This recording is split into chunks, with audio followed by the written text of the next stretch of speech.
রোজই ভাবি কিছু একটা মাখামাখি কিছু একটা করব। মাখামাখির মধ্যে তো আমাদের সমস্ত কিছুই রয়েছে, শাকালু মাখা, ফুল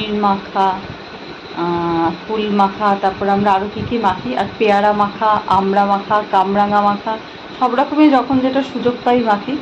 আজকে হিবিকাও ছিল সাথে, চট করে মেখে ফেলেছি পেয়ারা। কিন্তু অফিসিয়াল কাজের জায়গা আমাদের, তাই জন্য অতটা ডিটেলে তোমাদের সাথে শেয়ার করতে পারছি না।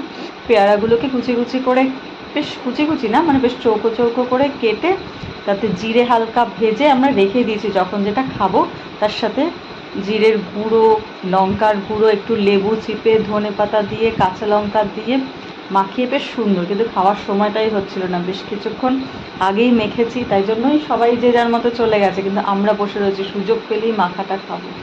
এখন তো মাখামাখির কোনো তুলনাই হয় না।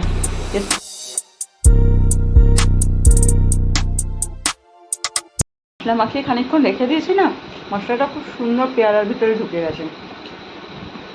কী যে টেস্ট হয়েছে, তোমরা এরকম চটপট মেখে ফেলো, খুব ভালো টেস্ট হবে। আর এখন তো আমরা মাখামাখিতে কোনো মানে সীমা নেই। কুরকুরেও এরকম পেঁয়াজ, গুঁড়ো মশলা এগুলো দিয়ে, লঙ্কা টঙ্কা দিয়ে, ধনে পাতা দিয়ে মেখে কুরকুরেও খুব টেস্টি হয়।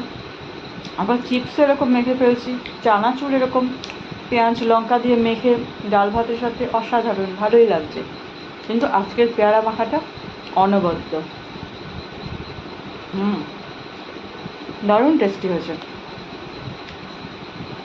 বেশিক্ষণ সময় লাগবে না আমার এটা শেষ করতে, কিন্তু যতক্ষণে আমরা এটা শেষ করছি ততক্ষণে তোমরা আমার ভিডিওটা একটু দেখো, কমেন্ট করো, একটু লাইক দাও, আর